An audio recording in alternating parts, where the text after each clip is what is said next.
শ্রী ভগবান আজকে শ্রীধাম নবদ্বীপে আপনাদের মতো ভক্তের সঙ্গ করবে বলে তিনি তার চির ঐশ্বর্যকে ত্যাগ করেছেন, আটখানা ঐশ্বরিক ক্ষমতাকে ত্যাগ করে চির কাঙ্গাল হয়েছেন, ভক্ত হয়েছেন। ভক্ত সেজে আজকে ভক্তের বাজারে বিরাজ করছে। কেন?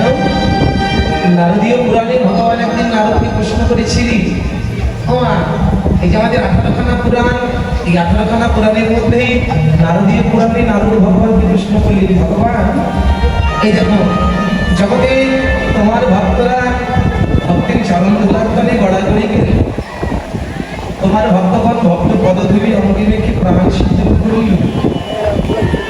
ভক্ত নাকি পরশময়ী তুমি বলেছ, পরশময়ের ছোঁয়াকে যেমন লোহা সোনা হয়, ঠিক তেমনি নিষ্কিঞ্চন বৈষ্ণবের সঙ্গ করে নাকি সেও পরম বৈষ্ণবী পরিবার। সব ভক্তরা যখন ভক্ত পদগুলি মাখামাখি করছে, কোনো কালে কোনো যুগে কোনোদিন যদি তোমার ভক্ত পদগুলি তোমারই মাখার ইচ্ছা, তাহলে তুমি কি করো ভগবান? ভক্তরা না হয় ভক্ত পদগুলি মাখবে বলে ঘর ছেড়ে, স্কুল ছেড়ে, অফিস ছেড়ে, ব্যবসা বাণিজ্য ছেড়ে সে বসেছে ভক্তের বাজারে, কি করো? তখন ভগবান বললেন, ভাই আমি ভগবান আমারও নিত্য গোলক বৃন্দাবন ধাম ত্যাগ করছি। আমি গোলক বৃন্দাবন ধাম ত্যাগ করি, যেখানে সাধুসঙ্গ হয়, যেখানে ভক্ত সঙ্গ হয়, যেখানে হরিনাম সংকীর্তন হয়, আমি ভক্তের বাজারে ভক্ত সেজে এসে বসে করি। ভক্তের কাছে এসে বসে যাবেন যে ভক্ত হরি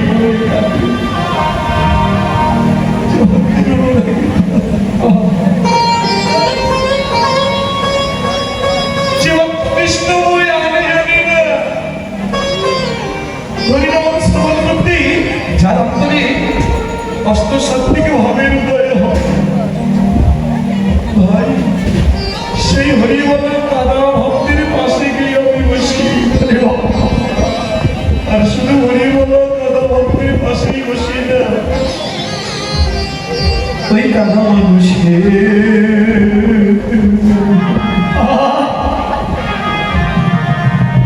আমি ভগবান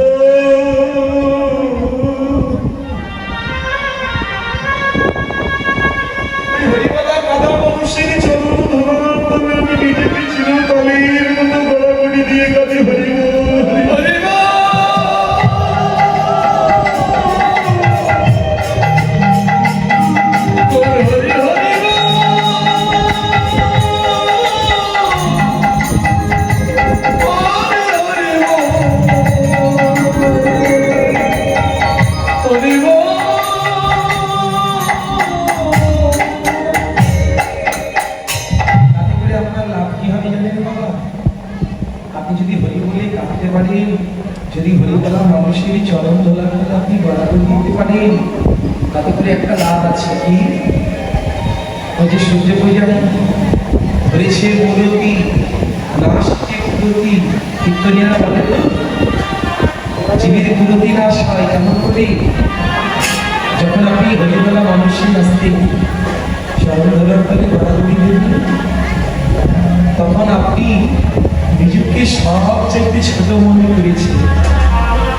আপনি মনে করছেন তখন এখানে সবাই বড়, আমি কেমন ছোট, সবাই উঁচু, আমি নিচু, সবাই উত্তম, আমি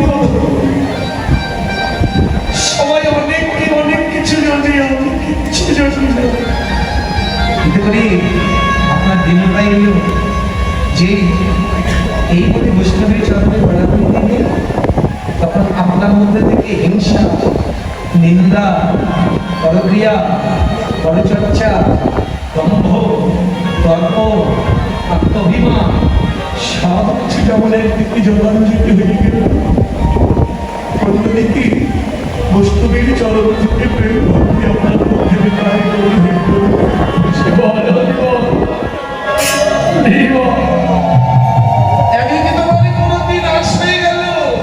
অন্যদিকে তোমার সুরতি জাগ্রত হলো। এই জন্য মহাজন বলে সাধুসঙ্গ সাধুসঙ্গ সাধু শাস্ত্রী কয় লবমাত্র সাধুসঙ্গ কৃষ্ণ ভক্তি হয়। সাধুসঙ্গ হইতে পারে সংসার মোচন, প্রাণান্তে তোমরা সাধুসঙ্গ কেউ না ছাড়ে কেন জানো? ল বল হরিদা ল বল লবমাত্র সাধুসঙ্গ। এই লব কতটুকু সময়? 60 মিনিটে 60 সেকেন্ডে 1 মিনিট, আবার 60 মিনিটে 1 ঘন্টা।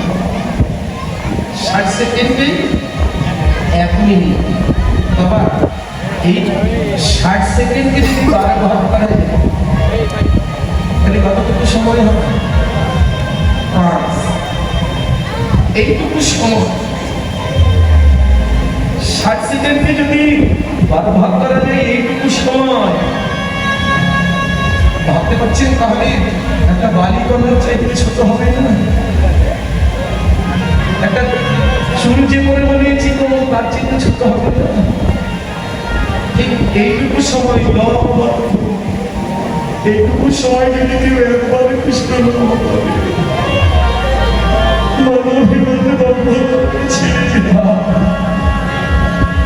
লবমাত্র ভগবান এখানে যত নরনারী ভক্ত গোবিন্দ বসিয়েছে সবাই বলো এই লবমাত্র এইখানে যদি কেউ একবার ভক্তের চরণ ধরে করতে পারে, মহাদেব বললেন বিদায় গৌর হরি হরি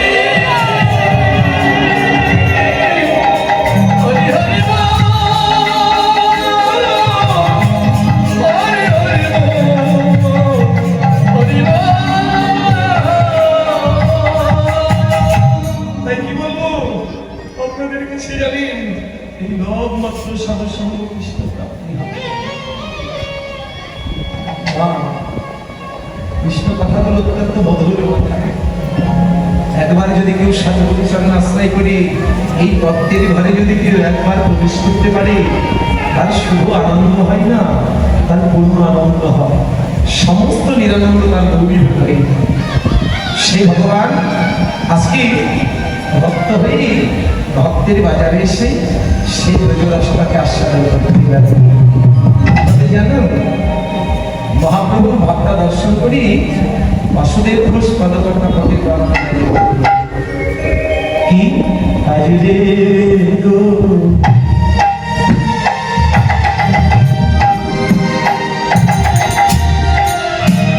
আজরে গো রঙে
আজুরি গৌরাঙ্গের মনে কি ভাবছিল ধবলি শ্যামলী বলে গোড়া সাবধানী রাখি।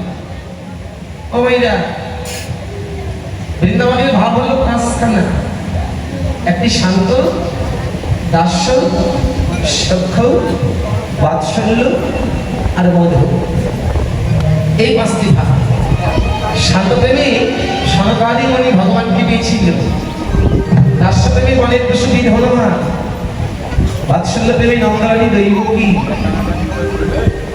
সত্য প্রেমী শ্রীরাম সুরাম দানব সুরাম অর্জুন, আর মধুর প্রেমী রাধা।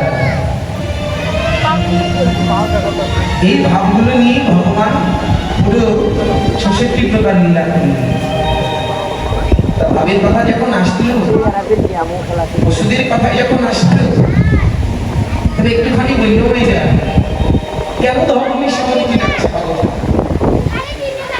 কেন আরো তো করছিল নবলক্ষ করুন, শুধু ধর্মী আর সামরিক কত নয়। এই দেখো কাউলি, মৃণালী, মৃণাক্ষী, চন্দ্রমুখী, শ্রীদেবী ভগবানের গাভী করুন। তার মধ্যে ডাকছে তাকে শুধু ধর্মী আর শ্যামলী।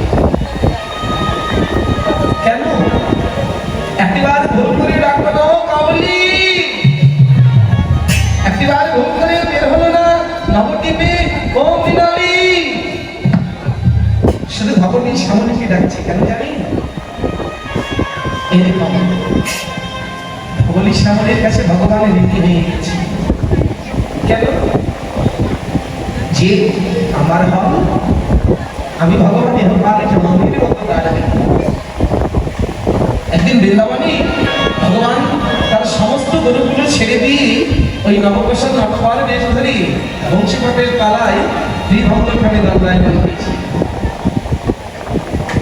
কিন্তু হঠাৎ করে ওই ধবনী শ্যামলীর দিকে যখন চোখ করলো, নয় করলো, দেখছে ধবনী শ্যামলী তৃণ ছেড়ে দিয়ে উদ্ধ দিকে মুখ করে আছে। অনেকক্ষণ থেকে দাঁড়িয়ে আছে, তৃণ ছাপাচ্ছে না, ঘাস খাচ্ছে না। ছুটে গেছে ধবনী শ্যামলীর কাছে। ও ধবনী, ও শ্যামলী, তোমরা তৃণ চাপাচ্ছে না কেন? ধবনী শ্যামলীর সঙ্গে সঙ্গে তার অনেক বড় জিহ্বা বের করেছে। গরুগুলোর জিহ্বা বড় না, জিহ্বাটা বের করে দিই, জিহ্বাটা এই ওটাই নিই, ওটাই নিই ভগবানের কোমলঙ্গ তখন ছেড়ে দিতে লাগলো। ভগবান বলে, ধবলী, আমি তো তোমাকে বলিনি ভাই আমাকে সেবা করে দাও। সেবাই যখন করে দিচ্ছ তখন অযাচিত কেন? সেবাই যখন করে দিচ্ছ তখন জিহ্বাটা উল্টাই কেন? জিহ্বাটা উল্টাই দিচ্ছে কেন? এই দেখো ধবনী শ্যামলী কত ভক্তি অন্তরে, যা আমরা মানুষই অর্জন করতে পারলাম না, অর্জন করতে পারলাম। ধবনী শ্যামলী বলছে, ভগবান গাভীগুলো জন্ম দিয়েছ, তুমি নিশ্চয়ই জানো। এই দেখো আমাদের জিহ্বার সামনে পৃষ্ঠতল কত ধারা নেই, হাসি হামাচির নেয় আমাদের জিহ্বাটা একেবারে পরিপূর্ণ হয়েছে। এই জিহ্বা দিয়ে তোমার যদি কমলঙ্গ চেপে দিতে যায়, তাহলে তোমার অঙ্গতার কমল নয়, তোমার অঙ্গতা হলো আমাদের জিহ্বাটা শব্দ হাসি, তোমার অঙ্গতা হলো শব্দ, তোমার তাই তোমার অঙ্গে যেন আঘাত না লাগে সেই জন্য আমরা জিহ্বাটাকে উল্টাই দিয়েছি। দেখেছেন ভক্তি কত অধিক। এই জন্য শাস্ত্রে বলে আমাদের ভক্তি যান ভগবান তার, সর্বশাস্ত্রে কয় ভক্তি না থাকলে ভগবান দেখিলে কি হয়। পৃথিবীর কোন ধর্মে, আমাদের সনাতন ধর্মে, বিশেষ করে সনাতন ধর্মে কি রয়েছে, কোন জায়গায় লেখা নেই যে ভগবানের অধীন ভক্ত আছে কি? সব জায়গায় লেখা রয়েছে ভক্তের অধীন ভগবান। ভগবানের অধীন কোনোদিন ভক্ত নয়। ভগবান ভালো করে তাকিয়ে দেখো, আমাদের জিহ্বাটা তাকিয়ে দেখো,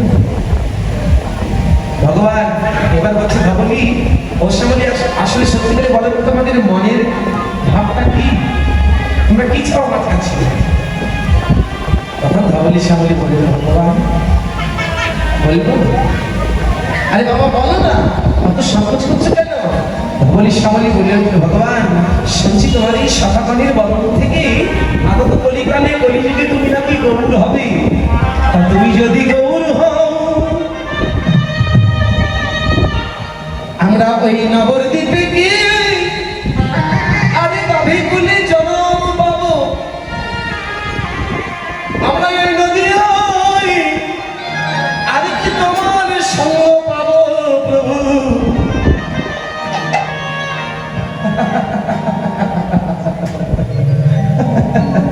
এইবার বুঝেছি গো ধবলি, কেন তোমরা আমার রাজা থেকে সেবা করে দিচ্ছ? সঙ্গ চাও? না না, ওটা আত্মসঙ্গ পাবে না নবদ্বীপে। কেন? নবদ্বীপে আমার চাঁচর চিত্র কেশর থাকবে না, আমার মোহন মুরলীও থাকবে না, দ্বাদশ রাখাল থাকবে না, আবার তোমরাও থাকবে না। আচ্ছা বলুন তো বাবা, আপনি 10 ভরি ওজনের যদি একটা সোনার চেন যদি হারিয়ে গেলেন, আপনার কান্না আসবে না? তার চাইতে অতি মহামূল্যবান বস্তু পেয়েছে ধবলি শ্যামলী। আর নয়নি বাবা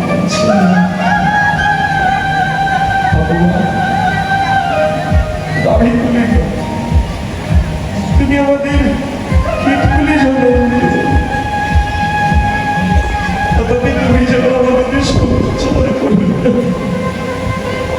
তুমি যদি সঙ্গ ছাড়া করে দাও, তাহলে আমরা কোথায় দাঁড়াবো? তুমি বিনে আমাদের আর কি আছে বলুন না।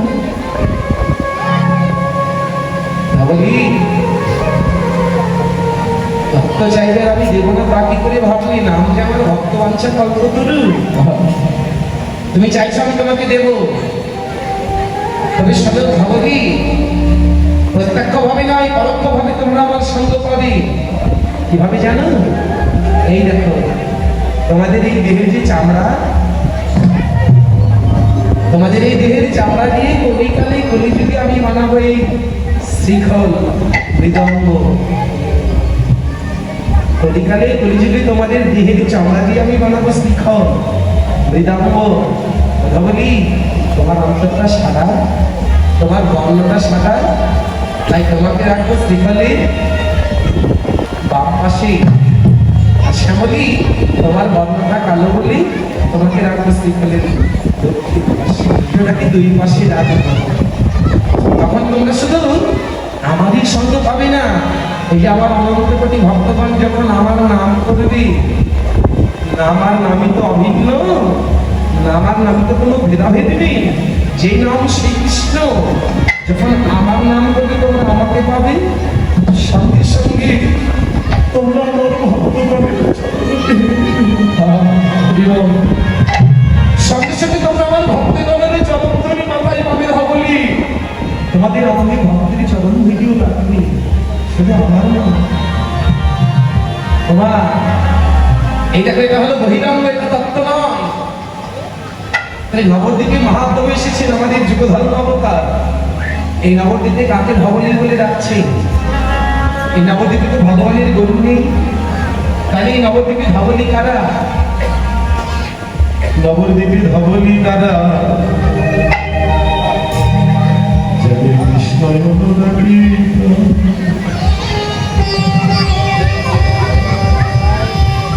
যারা কৃষ্ণ বই আমি জানি না, যারা আমার ভগবানকে না খাওয়ায় কোনদিন প্রসাদ পায় না, যারা ভগবানকে না খাওয়ায় কোনদিন ঘুমায় না,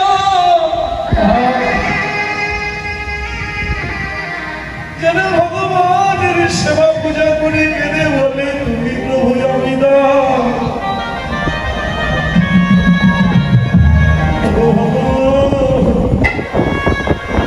তুমি সেব্য আমি সেব্য,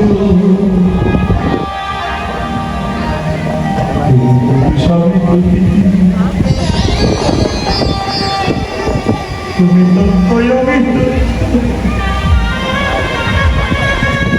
যারা ধ্রুবদ্বীপে দিয়ে ভগবানের আরতি করে ধ্রুবদ্বীপের গন্ধ কুটি নষ্ট শিখায় সাধন করে,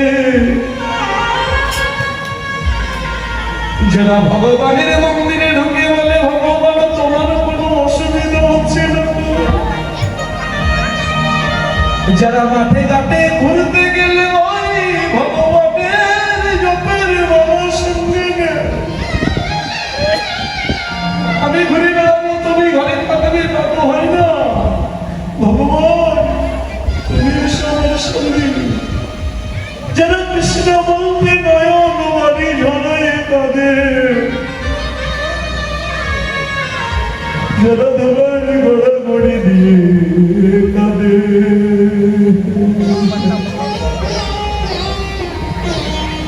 আমার ভাবুক বললেন ভাই রে, ওই গানগুলোই শুধু নয়, এই জগতে ও ভাই রে সে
যাদের কৃষ্ণ বলতে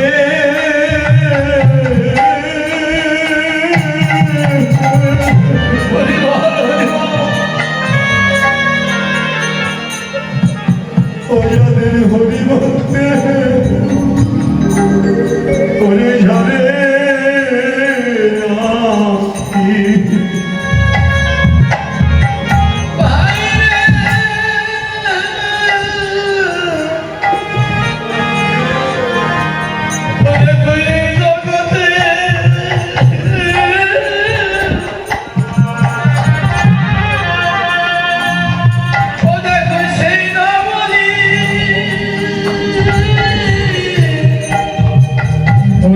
কৃষ্ণ বলতে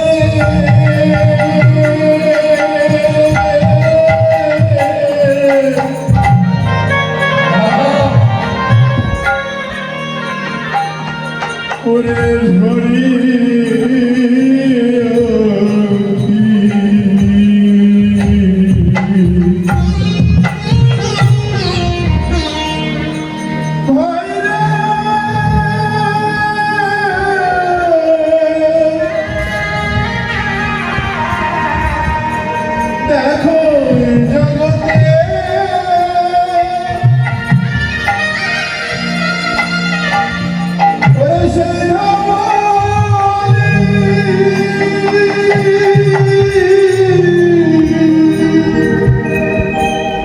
যাদের হরি বলতে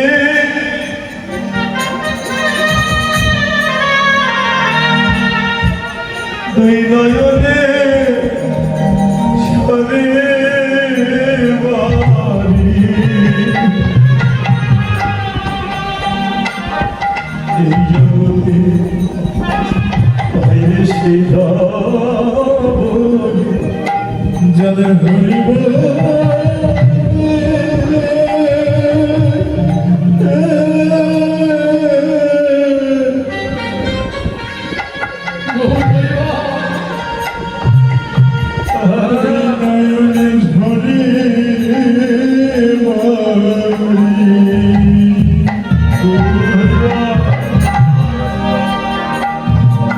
দেখো এই জগতে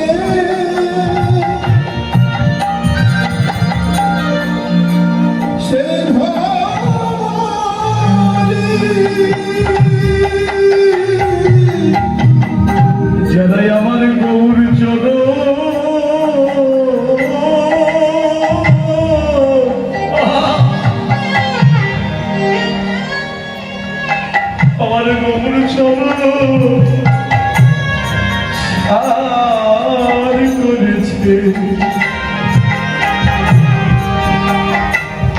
ও ভাই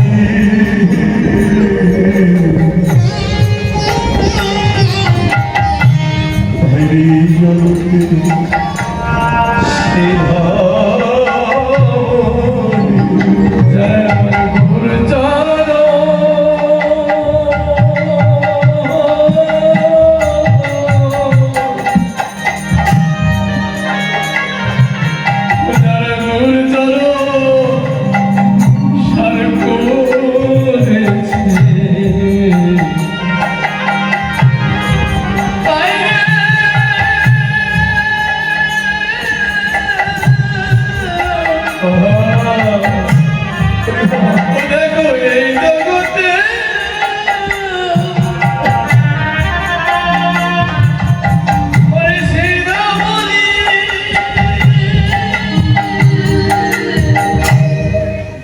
ধবলি কালাবু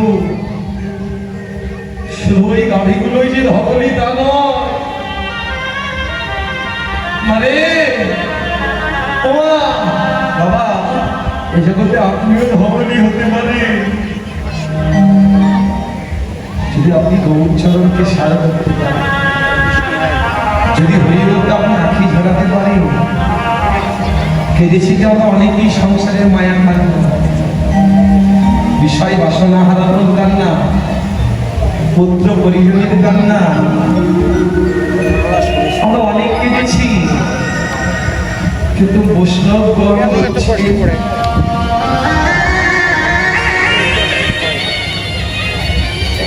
এই ব্রহ্মাণ্ডে ভবিতে ভবিতে কোন ভাগ্যবান ভক্তপতিজি তখন গুরু শিষ্য প্রসাদ পাই ভক্তি যদি একবার আপনার সদগুরু কৃপা হয়ে যায় যদি একবার আপনার গোবিন্দের কৃপা হয়ে যায় বেশি নয় না এক ফাটা যদি অনুরাগের বাড়ি ভগবানের চরণ পর্যন্ত পৌঁছাতে পারে ভগবান বললে কেহ কাল জগন্নাথ তার চরণে দাস আমি প্রতিজ্ঞা করে বলছি মামাইরা এই ভগবান প্রতিজ্ঞা করছে ভাবতে জগতে যেমন এই যে আমি অন্যটা কিনে নিয়েছি বাজারে অন্যটা দোকানদার বিক্রয় করেছে আমার কাছে ভগবানও বিক্রয় হয় ভগবান বলছে আমিও বিক্রয় হই আমিও প্রতিজ্ঞা করে বলছি আমিও বিক্রয় হব এই ভক্তের কাছে তবে অঞ্জন টাকা পয়সা ঐশ্বর্য দিয়ে ন সন্দেশ রসমালাই মন্ডা মিঠাই দই দিয়ে ন জল দিয়ে ন যদি দিতে চাও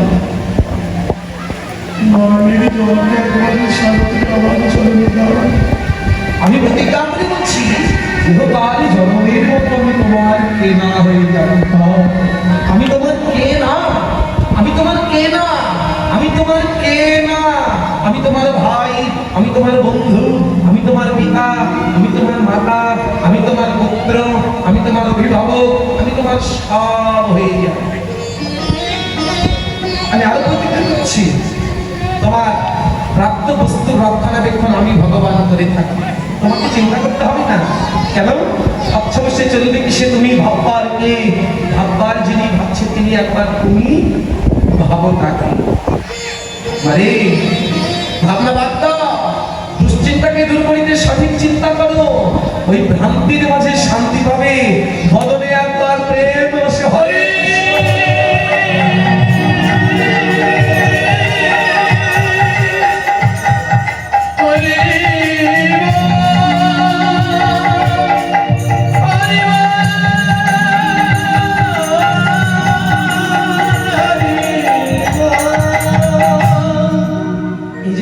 ধবলির কথা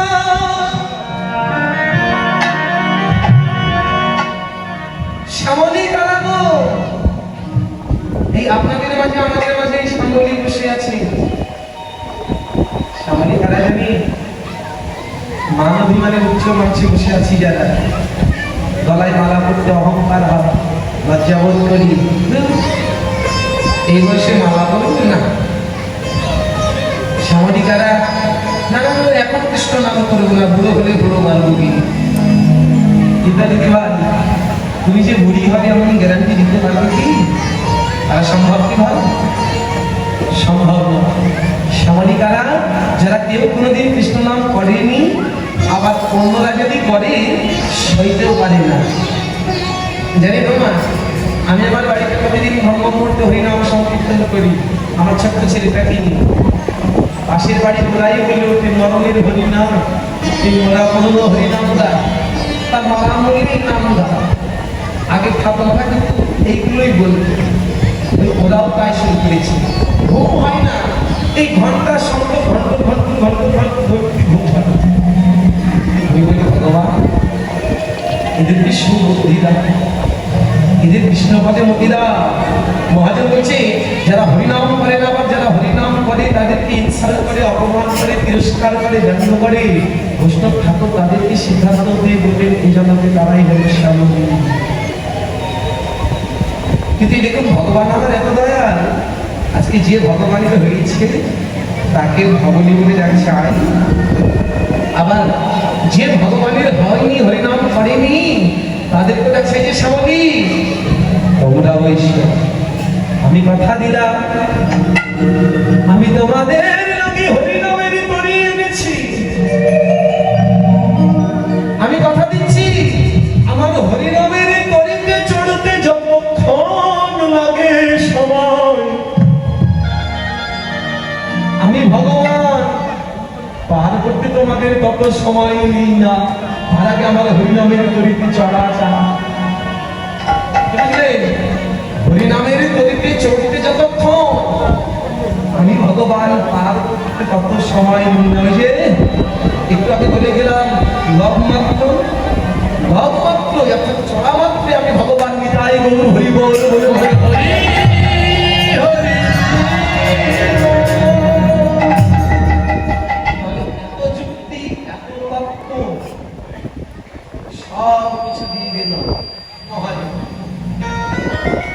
যতক্ষণ আমরা মানুষ এই হরিবাসনে এই সাধুর বাজারে আছি ততক্ষণই আমরা সব আছি। হ্যাঁ ঠিক, এটা হচ্ছে সেটাই ঠিক। বাবা এখান থেকে যেই উঠে ওই রাস্তায় যাবো সব ভুলে যাচ্ছে, আর কর্মের মধ্যে পাচ্ছি। তাই যতক্ষণ কর্ম না করবি ভগবান তোমার হবে না, কিন্তু হাজার শুনে তুমি কাজ হবে না। তুমি যতক্ষণ কর্ম না করবি, তুমি যতক্ষণ আশ্রয় গ্রহণ না করবি, কেন আশ্রয় করিয়াও হরে হরে কৃষ্ণ নাহি তাই আর সব মরে অকারণ আশ্রয় কাটো। আশ্রয় পেলে তোমার লাভ কি হবে জানো? এই যে মাইরা ভুলের মাইরা কৃষ্ণ, বিশাল একটা হাতি একটা খরস্রোত নদীতে পড়ে গেছে। অনেক বড় একটা হাতি খরস্রোত নদীতে পড়ে গেছে। হাতির তো গায়ে অনেক শক্তি বাবা, তথাপি ওই হাতিটা কি করছে, ওই নদীতে স্রোতের ভেসে চলে যাচ্ছে। কিন্তু ছোট্ট এই ছোট্ট একটা পুঁটি মাছ কি হচ্ছে জানো, ওই কঠিন স্রোতের মধ্যে উজান দিকে চলে যাচ্ছে, স্রোতের বিপরীতে চলে যাচ্ছে। কেন বলতো, বিশাল একটা হাতি যেটা পাচ্ছে না, ছোট্ট একটা পুঁটি মাছ তাই করে দেখাচ্ছে। হাতি স্রোতের দিকে ভেসে চলে যাচ্ছে, আর ছোট্ট পুঁটি মাছটা স্রোতের বিপরীতে ভেসে চলে যাচ্ছে। কেন? কতটা কি বুঝতে পারছো? এই দেখো, কারণ হাতির আশ্রয় স্থল জলে নয়, হাতি জলকে আশ্রয় করেনি। জলের পুঁটি মাছটা হলো জলকে আশ্রয় করেছে, জলের মর্ম জানি, জলের স্বভাব জানি, জলের ধর্ম জানি। ঠিক ধরা গেল আমাইরা সুন্দরবনে একখানা গৃহস্থ তার একটা গাভীকে কি কচি ঘাসের উপরে খেতে দিয়েছি। এবার বন থেকে বিশাল একটা বাঘ এসেছে, জানি দেখছো ওই একটা গরু ঘাস খাচ্ছে, বাঘটা তার সহজাত প্রবৃত্তি স্বরূপ লাফ দিয়ে গিয়ে পড়েছে। ঘাসের নিচে যে অনেক কাদা, বাপটা এতটুকু জানতো না। বাবা ওই কচি ঘাসের নিচে যে এতগুলো কাদা বাপ জানতো না। যেই লাফিয়েছে বাপটা তার সমস্ত শরীর ঘুরে গেছে, শুধু মাথাটুকু বের হয়ে আছে। এবার ওই বাঘ থেকে গরুটা ছটফট করতে গিয়ে গরুটাও কাদার মধ্যে করতে গেছে, একদম কাছাকাছি। এই মনে করে ভাবতে বাঘ তার গলাটা একটু বাড়িয়ে দেয়, আর ওই গাভীটা গলাটা যে যত নড়ে কাদার মধ্যে তত তলিয়ে যাচ্ছে। একটু ভজনের ঘরে যান, যত নড়বেন তত নড়বেন, তাই তো? যত ভজনের ঘরে যাবেন যত নড়বেন তত নড়বেন। আমার নড়ছে, মরে যাচ্ছে আস্তে। ভাব থেকে ডেকে বলছে, ওরে গাভী, মনে বড় আশা নিয়ে লোভ নিয়ে আমি তোর কাছে এসেছি, তোর একটু রক্ত মাংস খাবো বলে। খাই রে, আমারও মরণ হবে, তোরও মরণ হবে। তার চেয়ে একটা কাজ কর ভাই, মনের আশাটা আমার একটু মিটু, বরং তুই তোর গলাটা একটু বাড়িয়ে দিয়ে তোর একটু রক্ত মাংস একটু চেটে চেটে খাবো। আমার ওই গাভী বলছে, বাদ রে, তুই মুখ্য, তুই বুঝিস নি মরণ হবে তোর, আমি মরবো না।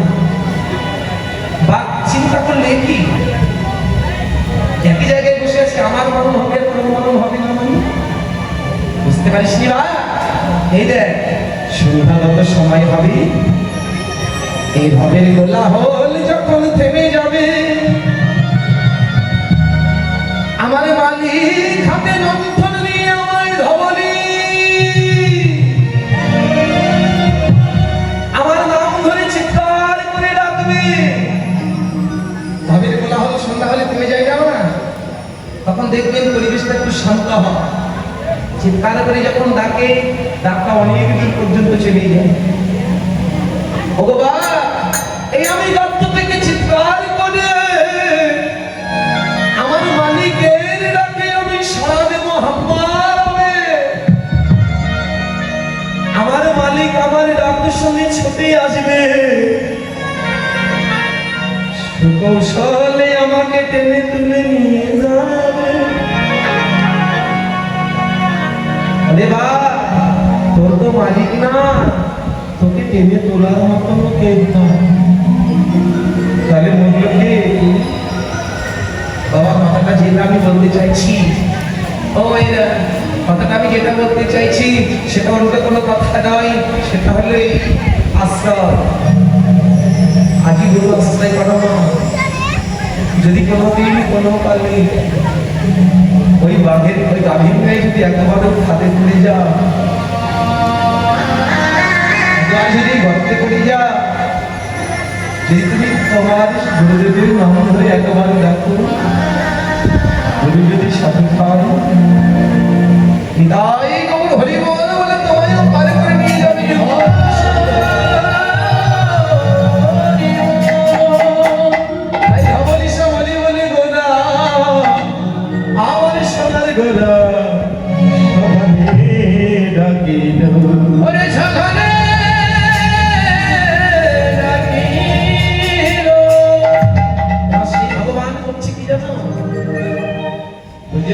মনে করি বৃন্দাবনের রসটা আস্বাদন করতে লাগবে।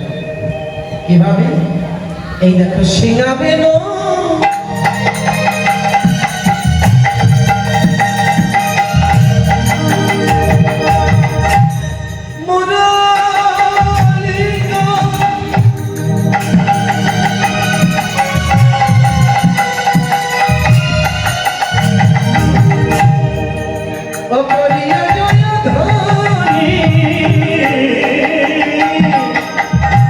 শিখাবে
বাবার সিংহা চেনেন?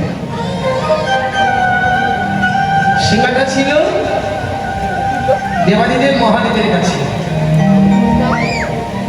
আর একজনের কাছে ছিল। বলুন তো সেই মানুষটার নাম কি? হ্যাঁ, সেটা হলো হলধর দাদা, বলরাম দাদা। যিনি হালকে ধারণ করতে পারেন সেই তো হলধর, যিনি ধরে রাখতে পারেন সেই হলধর। সিংহা আমাইরা সিংহার দুখানা ছিদ্র, মহিষের সিংটা হলো সিংহা, সিংহার দুখানা ছিদ্র।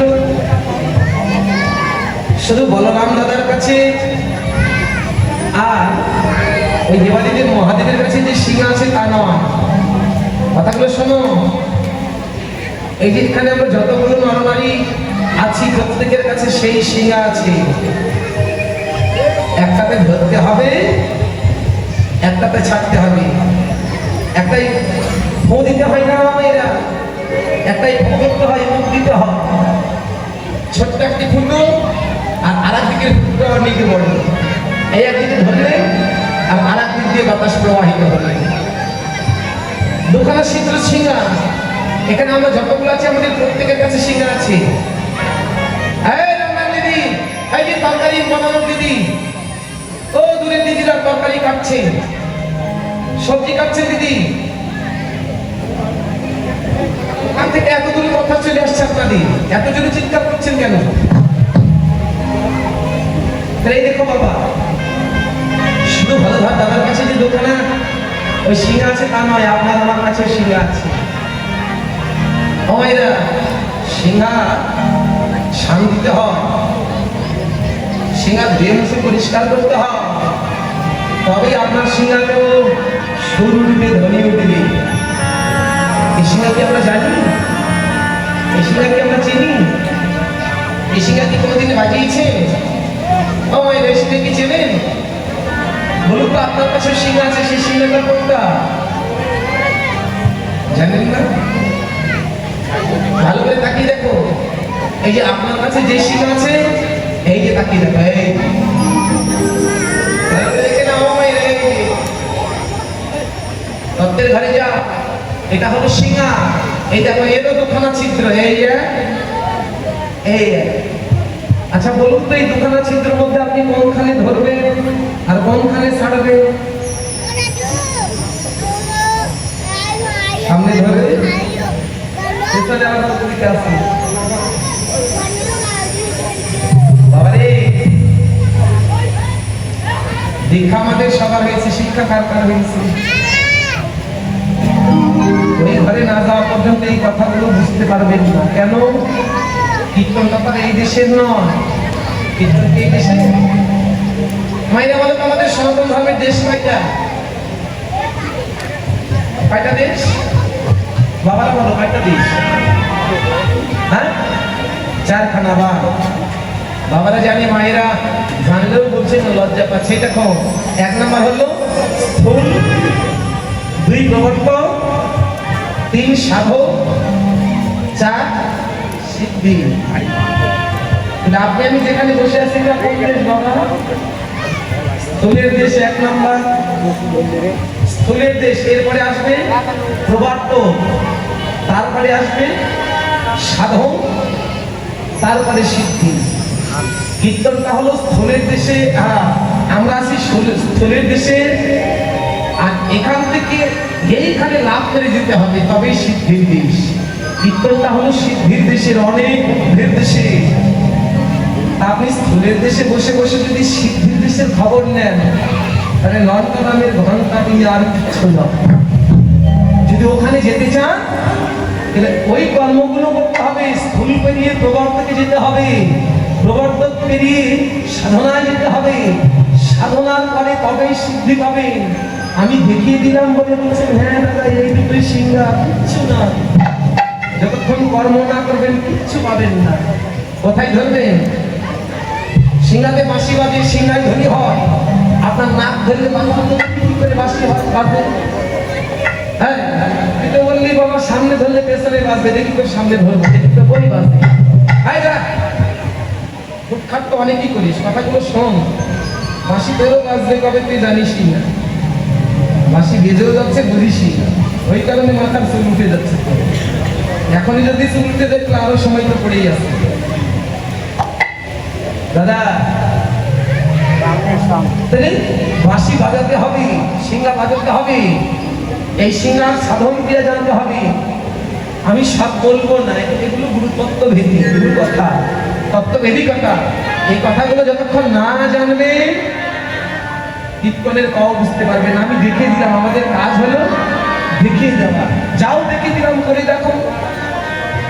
যদি সাক্ষাৎ ভগবান তোমার এইখানে দর্শন না হয়, তারপরে আমাকে দেখা হলে বলবে শয়তান তুই মিথ্যে কথা বলে কীর্তন করে টাকা পাস। মিথ্যে নয়, সনাতন ধর্ম যদি বাস্তব ধর্ম হয় তবে আপনার মধ্যেও সিঙ্গা বাজছে, আপনারও সিঙ্গা আছে, সাধন জানতে হবে, ধরা ছাড়া জানতে হবে। বাতাসের গতি যদি আপনি না জানেন কি করে আপনি ভজন করবেন? বাতাসের গতিবিধি তো বুঝতে হবে নাকি? টিভিতে খবর হয় না, কিছুদিন আগে কি একটা উপকূলীয় ঝড় হয়ে গেল, নামটা কি ছিল বাবা? হ্যাঁ, ওই বিমান। টিভিতে বারবার 10 নম্বর সতর্কতা সংকেত দেখাচ্ছে। কথাগুলো ভালো করে শোনো মা, 10 নম্বর সতর্কতা সংকেত, বিপদ সংকেত। কেন? এই যত মাছ ধরা ট্রলার আছে বাবা, তোমরা তো সমুদ্রে যাবেই না, আর যত লোকজন আছে তাদেরকে নিরাপদ আশ্রয়। কেন? সমুদ্রের ভেতরে বাতাসের গতাগতি একদম ভালো নয়, এক ঘরে উল্টাই নেবে তোমাদের জীবনটা। বাতাসের গতাগতি ভালো নয়, প্রচন্ড বাতাসের মধ্যে তুমি যদি সমুদ্রে নামো তোমার মরণ বিনা কিছু থাকবে বাবু। প্রচন্ড বাতাসের মধ্যে তুমি যদি সমুদ্রে নামো তোমার মরণ বিনা কিছু, বুঝতে পারছো তো? তোমার মরণ অনিবার্য। এমন টাইমে নামতে হবে, দেখবে ওই একবার ওজান হয়, একবার ভাটা হয়। যখন ভাটাতে টান পড়ে ওই টাইমে তুমি সমুদ্রে নামো, তোমাকে হেলান কাটতে হবে না, একটু শুধু গা ভাসিয়ে দাও, বাতাসের অনুকূলে তোমাকে টান দিয়ে নিয়ে চলে যাবে। যদি গুরু কৃষ্ণ নিতাই গৌর হরিবল বলে সহায় থাকে, তুমি পারের করিতে পারবে।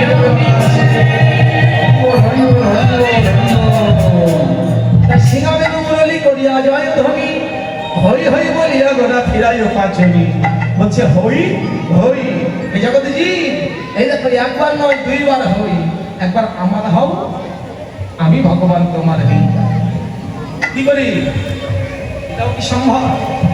ও বাবা, এই দেখো আপনারা দ্রৌপদীর নাম শুনেছিলেন না? আমার দ্রৌপদী, পঞ্চ পাণ্ডবের স্ত্রী দ্রৌপদী, যখন ভগবান শিশুপালকে বধ করতে যাচ্ছিল,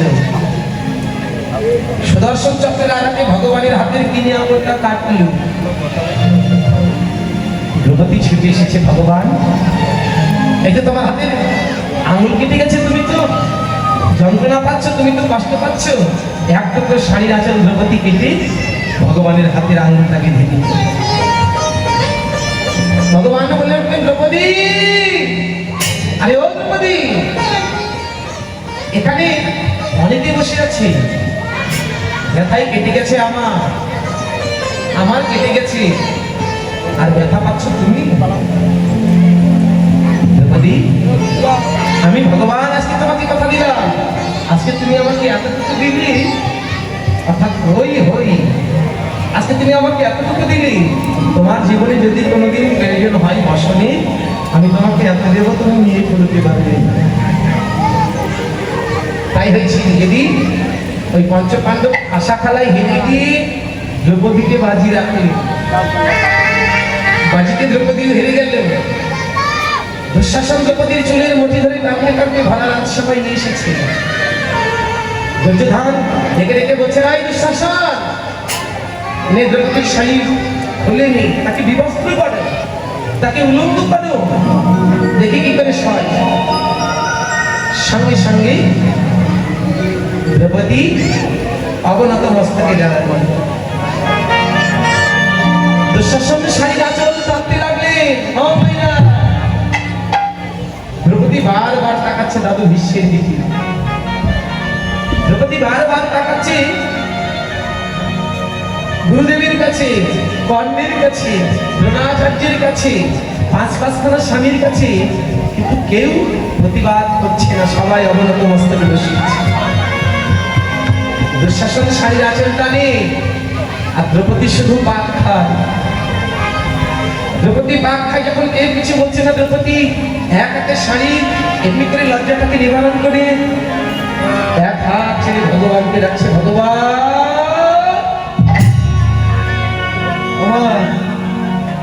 ভগবান সেদিন বৃন্দাবনে নয়, ভগবান সেদিন দ্বারকায় চলে গেছে। কেন? তারও তো একটা রাজসভা আছে, তারও তো স্ত্রী পুত্র পরিজন আছে, তারও তো অনেক প্রজা রয়েছে, তাকে দেখতে হবে তো। চলে গেছে। ভগবানের স্ত্রী সত্যভামা ডেকে ডেকে বলছে, স্বামী ওই দেখো দ্রৌপদী, পঞ্চ পাণ্ডবের স্ত্রী দ্রৌপদী তোমাকে ডাকছে, তুমি যাবে না? ভগবান বলে উঠল, দ্রৌপদী আমার এখনো সত্যভামা আমার এখনো সময় হয়নি। সে কি স্বামী, ভক্ত তোমাকে ডাকছে, তোমার এখনো সময় হয়নি, তুমি যাবে কখন? ওই ভক্ত বিবস্ত্র হলে তুমি যাবে? আরে বাবা, তুমি যদি না যাও তোমাকে তো কেউ ভক্তাধীন ভগবান আর বলবে না।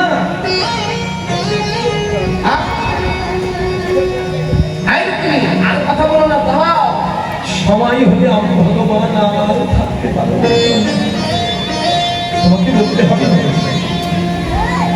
দ্রৌপদী যখন কোনো উপায় না পেল, একটা শাড়ি তার মতোইটুকু নাকি 12 হাত, শাড়ি প্রায় চলেই গেছে, আর নেই। দ্রৌপদী মনে মনে ভাবল, একটা করে আমায় ছেড়ে আমার দাদু চলে গেল, একটা করে আমার কাছ থেকে আমার গুরুদেব গেল, এই আমার পাঁচখানা স্বামী তারাও চলে গেল, এখন আমার বসানো যায় ভগবান, আমার স্বামী জায়গা, আমার গুরু জায়গা, আমার বসানো জায়গা, আমি তোমায় নিতে দেব না আমার কাছ থেকে। দ্রৌপদী এইবার শাড়িটাকে ছেড়ে দিয়ে দুটি হাত তুলে কৃষ্ণ কৃষ্ণ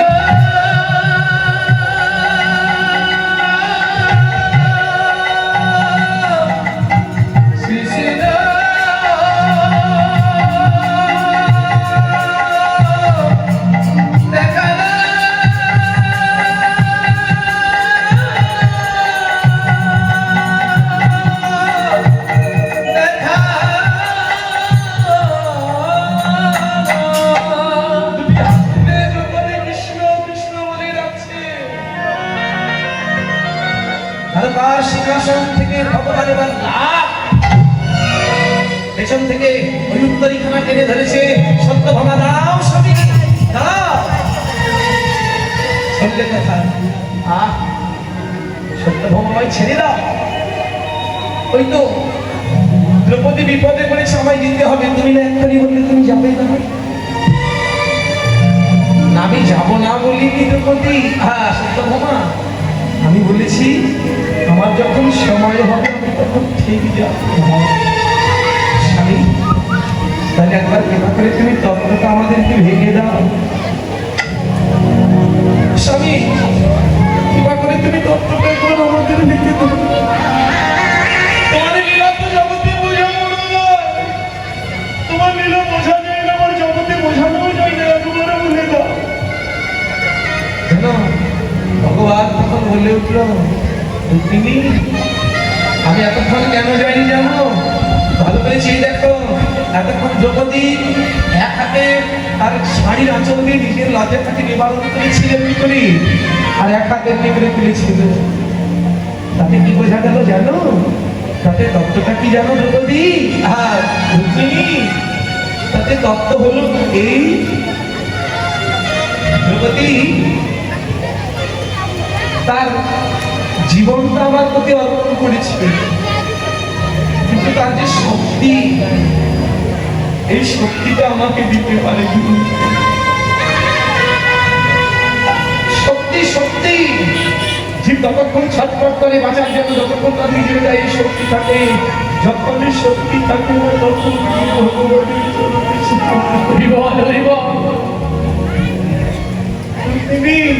আমি জানি না তখন কেন যদি জীবনটা দিয়েছিল কিন্তু শক্তিটা দিতে পারিনি।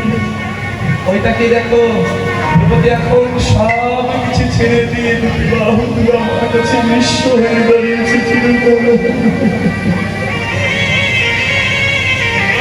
আমি তখনই ভক্তের কাছে যাই, শুধু দ্রৌপদীর কাছে নয়। হে মানুষ, তোমরা শুধু কীর্তন শোনো না, কিছু কথা শুনে যাও যেগুলো তোমাদের জীবনে বাস্তবে প্রয়োজন।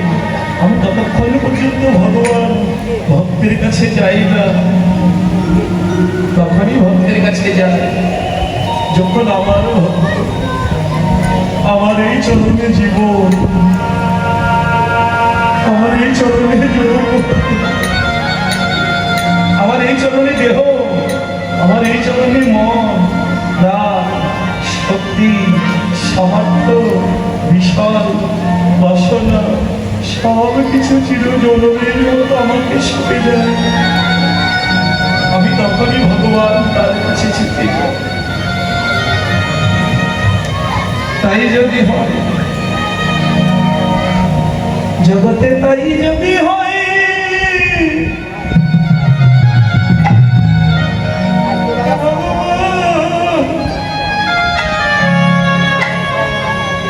আমাদের এতদিন যা হবার হচ্ছে, যা হারানোর হারিয়েছি, কাজ হতে হবে না।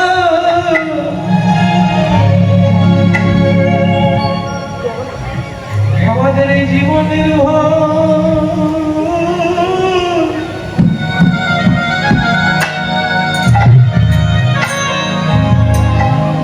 আমি তোমায়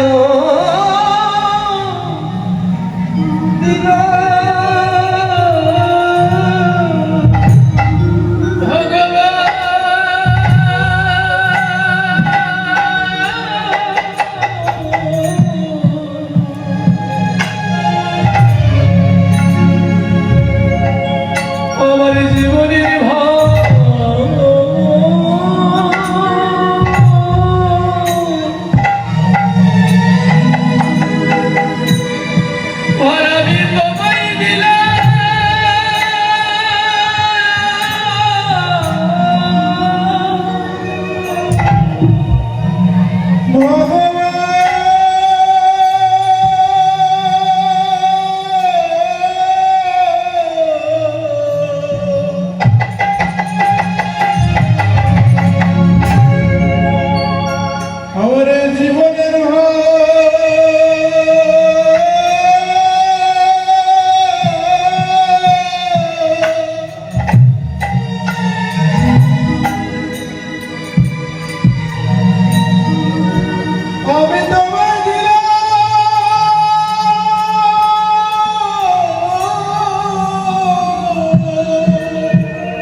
তুমি যদি আমার এই দেহটাকে বাঁচিয়ে রাখতে চাও রাখবা, যদি মেরে ফেলতে চাও ফেলবা, যদি তোমার কাজে লাগাতে চাও লাগাবা। এই বিশ্বাসকে যদি কেউ দেবে, ভগবান বললেন হরি একবার তুমি আমার আমি এহকালী নয় পরকালী, পদ জন্মে নয়, আমি জন্ম জন্মান্তরে তোমার।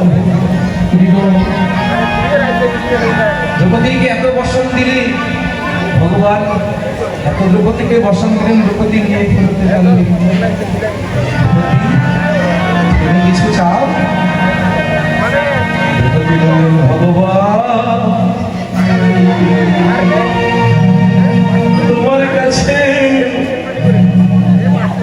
আমি আমার মায়ার বসন চাই না। ভালো করে তাকিয়ে দেখো, ভগবান ওই মা কালী মায়ার বসনকে পরিত্যাগ করে ভক্তকে রাস্তায় কৃষ্ণ কৃষ্ণ বলে কাঁদছে। দেবাদিদেব মহাদেব মায়ার বসনকে পরিত্যাগ করে দেখো তোমার কৃপা পাবে বলে শ্মশানে শ্মশানে যাচ্ছে। ভাই 10 টাকা কম আছে।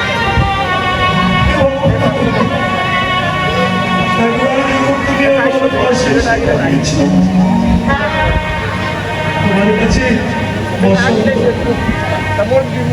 তুমি আমায় চরণ ছাড়া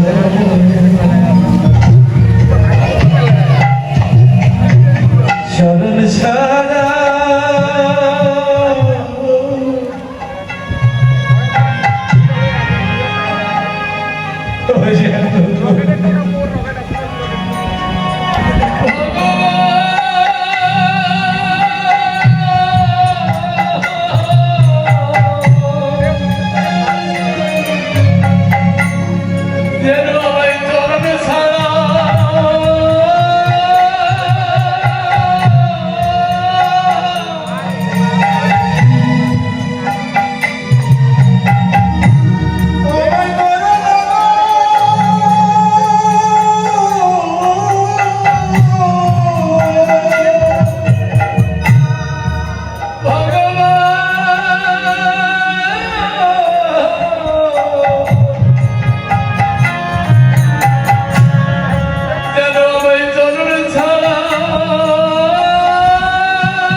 আমি আর কোনো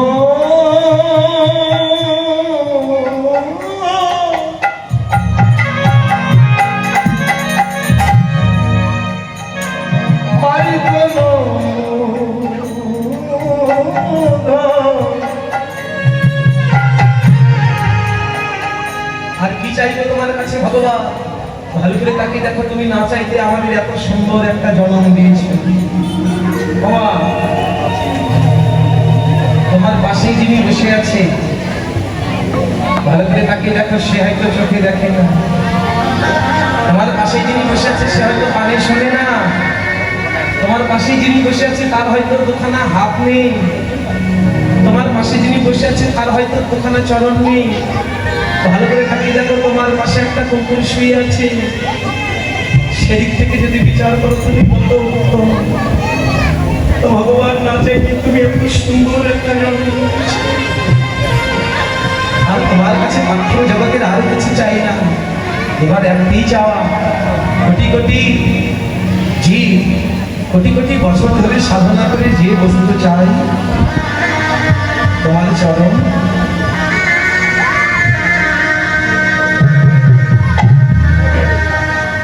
সেই চরণ কমলে যেতে চাই। বাবাজি মন্দিরে যিনি সেবাই তো বাবা ভগবানের সেবা দিয়ে চাইছি, ভগবান তুমি আমার আরো রূপ সৌন্দর্য দাও, আমায় একটু মোটা করে দাও, তাহলে জগতে আমি মন্ত্র দিতে গুরুগিরি করতে আমার ভালো হবে। তাই কি চাই? তারা কোনোদিনই চাই না, তারা একজনই চাই ভগবানের চরণে যেতে। আপনারা এসেছেন ভগবানের চরণে যেতে, এমন অনেকেই ভগবানের চরণে যেতে চান। তাই দ্রৌপদীও বলছি আমি তোমার চরণে যেতে চাই। ভগবান আজকে বললেন হই হই হই হই, যারা আমার হয় আমি ভগবানের তাহলে জগমের মতো। তাহলে যুক্তি তর্ক সব কিছু হয়ে গেল, যত দূর পর্যন্ত আমার যাওয়া সম্ভব সব কিছু শিখিয়ে দিলাম, দেখিয়ে দিলাম, পথ দেখিয়ে দিলাম। এখন আপনাদের ব্যাপার মানা না মানা কত দূর আপনাদের। আপনারা মানলেও আমার কিচ্ছু আসে না, না মানলেও আমার কিচ্ছু আসে। কীর্তন করবো, টাকা নেবো, চলে যাবো। আমাদের কাজ হলো পথ দেখিয়ে দেওয়া। বা আপনারা গুরু ধরেন না, মন্ত্র নাম তো গুরুদেবের হচ্ছে। শোনো, এমন গুরু ধরবে, বাজারে বাবারা গরু কিনতে গেলে দেখবেন গরুকে হাঁটিয়ে নেয়, গরুর ঘোড়া আছে, ন্যাংরা আছে, ভালো কিনা। তা গরু কিনতে গেলে যেমন গরুকে হাঁটিয়ে নিতে হয়, গুরুদেবকে ধরতে গেলে গুরুদেবকে খাটিয়ে নেবে। শুধু বস্তা ভর্তি গলায় মালা থাকলে সে গুরু হয় না। অনেক বড় চৈতন্য থাকলে সে গুরু হয় না। গুরুর মধ্যে কতটুকু মালামাল আছে সেটুকু জানতে হবে, গুরুকে খাটতে হবে। যখন গুরুকে খাটাবেন গুরু আপনাকে পথ দেখিয়ে দেবে। বাবারে, গুরু আপনাকে পথ দেখাবে। গুরু কি পথ হেঁটে দেবে আপনাকে? ও মাইরা, গুরুদেব কি পথ হেঁটে দেবে? আমি যখন 4টার সময় জয়পুরহাটে রাস ছাড়লাম, ঠিক 4:15 যখন বাজে, আমি কমিটি দাদা ভাইকে ফোন দিলাম, দাদা আমরা তো আপনাদের গ্রামটা চিনি না, একটু চেনাই দেন, লোকেশনটা বলে দেন। তো দাদা বললো ঠিক আছে সমস্ত, আপনি সোজাসুজি জয়পুরহাট থেকে পার্বতীপুর আসবেন, পার্বতীপুর থেকে বেলপুরি না কি যেন একটা আছে, বেলতলি থেকে আবার বিন্দাপুরি নাকি, ওই হলো বিন্দাপুরি, ওখান থেকে 1.5 কিলো চলে আসবেন প্রভাস ডাক্তার বাবুর বাসা। ওমা, এখন এইটুকু আসতে যে কয়বার আমাদের গাড়ি ব্রেক মারতে হয়েছে একমাত্র সেই জায়গা। কেন চিনি না তো, পথ তো চিনি না। পথ যদি চিনতাম শর্ট করে চলে আসতাম, সবাই লাগতো না। ঠিক তেমনি আপনি যদি পথ না চেনেন না, ওইরকম বারবার ব্রেক মারতে হবে, থামতে হবে, জিজ্ঞেস করতে হবে, প্রশ্ন করতে হবে। আর যদি একবার পথ চেনেন, পথ প্রদর্শক হলো গুরুদেব, গুরুদেবের কাছে যাও। গুরুদেব গিয়ে বলবে, বাবা রে, তোর এই দেহের মধ্যে রয়েছে 14খানা তালা, এই কোটিদেশ থেকে নিচের দিকে যাবি, পাবি অতল, ভূতল, সুতল, তলাতল, রসাতল, মহাতল, পাতাল। এইদিকে যাবি, ভগবান পাবি না, এটা হলো কুরুক্ষেত্রের মাঠ। এখান থেকে একটু উপর থেকে যা, পাবি ভূলোক, ভবলোক, জনলোক, সরলোক, তপলোক, মহালোক, আর এই হলো গোলোক। এই গোলক বৃন্দাবনে ভগবানের বাস। মেরুদণ্ডের ভেতর দিয়ে যে একটা পথ আছে, যেটার নাম হলো সুষমার পথ, ওই সুষমার পথে ভগবান নিত্য একবার গমন গোষ্ঠ করছে, একবার উত্তর গোষ্ঠ করছে। এই গমন গোষ্ঠ উত্তর গোষ্ঠর মাঝে এই রুদ্রাসন হচ্ছে, তবে ভগবানের সঙ্গে মহারাজ ক্রীড়া হচ্ছে। বুঝতে পারছেন? গুরুদেবকে ধরুন, যতক্ষণ গুরু না ধরবেন ততক্ষণ এই কথাগুলো আস্বাদন করা যাবে না।